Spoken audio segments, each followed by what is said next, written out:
This channel does not promote any violent, harmful, or illegal activities. All content provided by this channel is meant for an educational purpose only. শিক্ষা তো ছিল, আগেই ছিল, স্বাস্থ্য পরে জুড়লো, তৎপরবর্তী ক্ষেত্রে আবার রেশনও জুড়ে গেল এবং সম্প্রতি এই রাস্তার উপরেই আছে ঘটনাটা। সম্প্রতি শুনলাম যে এই কি সুলভ শৌচালয় তাই নিয়েও গণ্ডগোল শুরু হয়েছে, কে নাকি টাকা পেয়েছে কি করেছে। এই তো এখন শুনছি এই কি কোথায় একটা 21 কোটি টাকা না 14 কোটি টাকা প্রতারণা করেছে সেই মহিলা, আরটিআই করে বার করেছে। আমার নিজস্ব আরটিআই এর দাবি আছে, সেটা হচ্ছে যে 7টি স্ট্যাটাস রিপোর্ট সুপ্রিম কোর্টে জমা পড়েছে সেটা আরটিআই করে আমাদের সামনে, জনগণের সামনে রাখা হোক। কি দেখে চিফ জাস্টিস এবং অন্যান্য জাস্টিসরা চমকে গিয়েছিলেন, সেই 7টি স্ট্যাটাস রিপোর্ট সকলের সামনে আনা হোক। তিলোত্তমার মা বাবা রাস্তায় নেমেছিলেন, আজ ইন্দ্রানুজের বাবাও রানু ছায়া মঞ্চে যোগ দেবেন। এইগুলো কি কোথাও, এই ছবিগুলো কি ভীষণভাবে দরকার, মানে এটার কথাই আপনি বলেছিলেন? একেবারে, শুধু তাই নয়, এই যে গোটা আরজিকর পর্বে যে আনিস খানের বাবা বসেছিলেন, এরকম আরও কয়েকশো মানুষ আছেন যাদের ছেলে মেয়েদের এইভাবে মারা হয়েছে। এই যে ধরে নিন আমাদের পাড়াতেই, আমি বাঘাযতীনের কথা বলছি, সেখানে একটি ছেলে, সে ওলা উবের চালিয়ে খায়, সে তার গাড়িটা পার্ক করেছিল, পার্ক করতে গিয়ে একটা স্কুটি ফেলে দিয়েছে, তাকে বাড়ি থেকে রাত 2টোর সময় টেনে এনে এমন মারা হয়েছে তার কোলন বার্স্ট করে গেছে। আনফর্চুনেটলি তিনিও তৃণমূল করতেন, আর আজকে গিয়ে কাউন্সিলর আর এমএলএ গিয়ে তাদের বাড়িতে গিয়ে বলছে যে নানা ব্যাপারটা মিটিয়ে ফেল। এটা তো চলতে পারে না। আপনাদের সংবাদ মাধ্যমে খুব স্পষ্ট করে দেখিয়ে দিয়েছেন আপনারা, যতগুলো সংবাদ মাধ্যম আছেন, যে গাড়ির সামনে বাচ্চাটা পড়ে গেল, এর আর নতুন কোনো তথ্য নেই। গাড়ির সামনে পড়ে গিয়েছিল এবং তার থেকে বড় কথা, ও কিন্তু তার আগে ওমপ্রকাশবাবু যে পেছনের গাড়িটাতে আসছিলেন, তাতে যে ছেলেটার পা ভেঙে গেল, এই এসএফআইয়ের ছেলেটি, তাকে কিন্তু আগে ধাক্কা মেরে সরিয়ে দিয়ে পড়েছে। সেটা আরও বড় কথা। একটাই তো কথা, এই অগণতন্ত্রটা বন্ধ করো, সত্যি সত্যি মানুষের বিচার চাই, এবং সবচাইতে আগে এই তিলোত্তমার বিচার হচ্ছে সবচেয়ে জরুরি, সবচেয়ে জরুরি তিলোত্তমার বিচার। আপনি নিজে নাট্য ব্যক্তিত্ব, নাট্যমঞ্চের লোক, শিক্ষামন্ত্রী ব্রাত্য বসু, তার যখন আপনি স্টেটমেন্ট দেখেন, এই যে ভূমিকাটা দেখেন, সেটাকে কিভাবে দেখেন? আমি দেখতে পাচ্ছি একটি মানুষ ব্রাত্য বসু, যে সন্ধ্যেবেলায় বাচ্চাটার জন্য মানে খারাপ লাগছে, দুঃখ প্রকাশ করছে এবং তার বাড়িতে ফোন করছে। আর রাজনীতিবিদ ব্রাত্য বসু, কিন্তু আনফর্চুনেটলি রাজনীতিবিদ ব্রাত্য বসু মানুষ ব্রাত্য বসুর ওপরে জিতে গেছে। সেইটা আমার কাছে খুব অ্যালার্মিং। ক্রমশ কি নাগরিক সমাজের যে আয়তন, আন্দোলনের যে আয়তন, সেটা বাড়ছে? আন্দোলনের আয়তন বাড়ুক আর কমুক, এই ঘটনা সত্যি যে লখিমপুর খেড়িতে 2023 সালের অক্টোবর মাসে যে ঘটনা ঘটেছিল, যাতে সাংবাদিক বন্ধুসহ মন্ত্রীর কনভয়ে কৃষকরা চাকার তলায় চলে গিয়েছিলেন, মৃত্যু ঘটেছিল। একই ঘটনার ছায়া আমরা ইন্দ্রানুজের ক্ষেত্রে, যাদবপুরের ক্ষেত্রে আমরা দেখতে পাচ্ছি। একই সঙ্গে আমরা দেখেছি যে শিয়ালদা কোর্টে বিচারপতি যখন রায় দিয়েছেন, সঞ্জয় রায়কে যে অভিযুক্ত এবং শাস্তি দেওয়া হয়েছে, সেখানে আমরা যদি তার ভার্ডিক্টটা একটু দেখি, তাহলে দেখতে পাবো যে ছত্রে ছত্রে আইনে যারা হাতে নিয়ে রেখেছেন, যারা প্রশাসনিক দায়িত্বে রয়েছেন, সেই পুলিশ প্রশাসন অত্যন্ত আলগাভাবে এই তদন্ত করেছে। এবং একই ঘটনা কিন্তু যাদবপুরের ক্ষেত্রে ঘটেছে। যাদবপুরের ক্ষেত্রে পুলিশ স্বতঃপ্রণোদিতভাবে তারা এফআইআর করে তদন্ত শুরু করেনি, এফআইআর হয়েছে হাইকোর্টের নির্দেশ। তো সুতরাং এই যে আলগা আইনি ব্যবস্থার মধ্যে দুষ্কৃতীরা যেভাবে মাথাচাড়া দিয়ে উঠছে, তার কারণে আপনারা এলাকায় এলাকায় দেখছেন গুলি চলছে, তৃণমূল কর্মীরা, নেতারা, এমএলএ থেকে শুরু করে কাউন্সিলররা আহত হচ্ছেন, মৃত্যুবরণ করছেন। এই অবস্থাটা গণতান্ত্রিক পরিবেশ নয়, এবং সেখানে প্রায়ই স্বৈরাচারী কণ্ঠস্বর শোনা যায়। এবং শিক্ষামন্ত্রী জেলে রয়েছেন, প্রাক্তন শিক্ষামন্ত্রী যোগ্যদের পদগুলো কেনা বেচা করেছেন বলে, বর্তমান শিক্ষামন্ত্রী ছাত্রদের ওপর দিয়ে গাড়ি চালিয়ে দিচ্ছেন। এই অবস্থায় তো চুপ করে বাড়িতে বসে থাকার কথা নয়। তাই মিছিল কত বড় হলো, কত ছোট হলো, সেটা কথা নয়। পশ্চিমবাংলার মানুষ গণতন্ত্র প্রেমী মানুষ, এবং সত্যকে তারা সবার ওপরে স্থান দেন।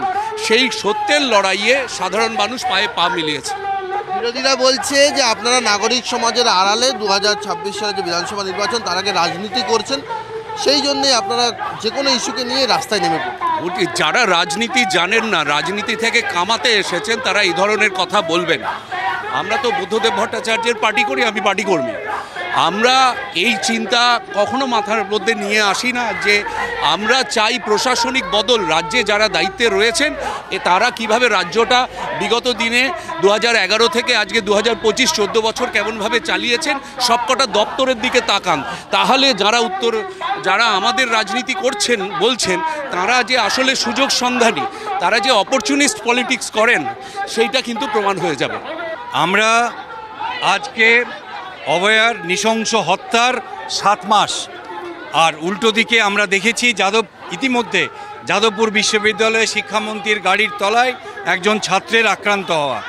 এই দুয়ে মিলিয়ে আমরা মনে করেছি আমাদের রাজ্যের স্বাস্থ্য বিপন্ন, শিক্ষা বিপন্ন, মানুষের জীবন বিপন্ন, তাই আমরা রাস্তায়। এবং আগামী 17 তারিখ সুপ্রিম কোর্টে যে হিয়ারিং আছে, সেখানে অভয়ার মা বাবা এবং আমরাও চিকিৎসকেরা সহ নাগরিকেরা আমরা হয়তো সুপ্রিম কোর্টের দিকে তাকিয়ে থাকবো, শুধু না সুপ্রিম কোর্টেও যাব।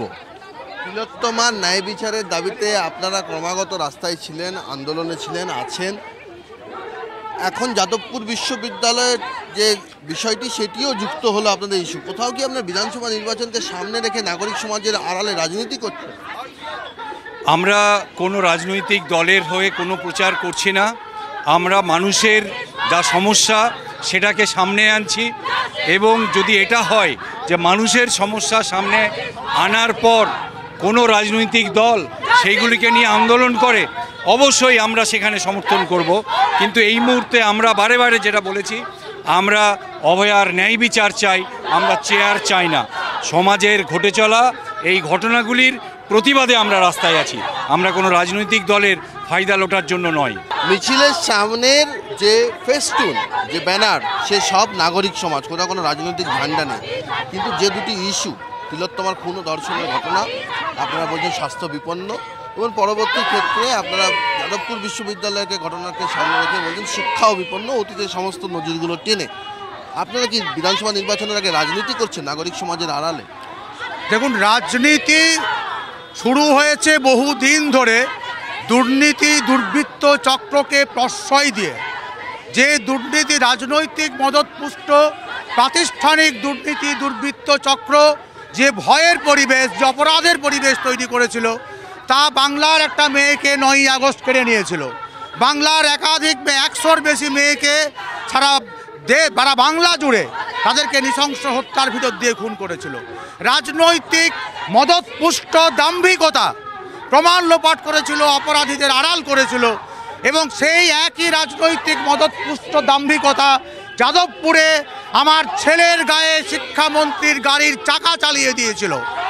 এই সবটাই হচ্ছে রাজনৈতিক মদতপুষ্ট।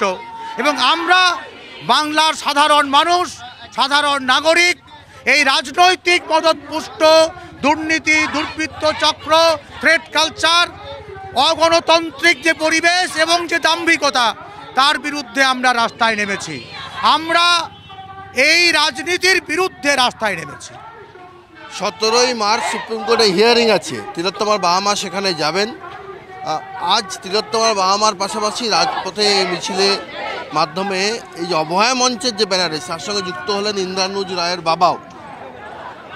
এই ধরনের বাবা মায়েদের, এই ধরনের অভিভাবকদের যে যুক্ত হওয়াটা, সেটা কোথাও আমাদের আন্দোলনকে অক্সিজেন যোগাচ্ছে না। আমাদের যেমন আজকে ইন্দ্রানুজের বাবা যোগ দিয়েছেন, আমাদের তিলোত্তমার বাবা মা দীর্ঘদিন ধরে আমাদের আন্দোলনে আছেন, এবং আপনি আজকে আরও দেখবেন যে আরও বেশ কয়েকজন মেয়ে যারা নির্যাতিত, তাদের যে অভিভাবকরাও আজকের এই মিছিলে যোগ দিয়েছেন।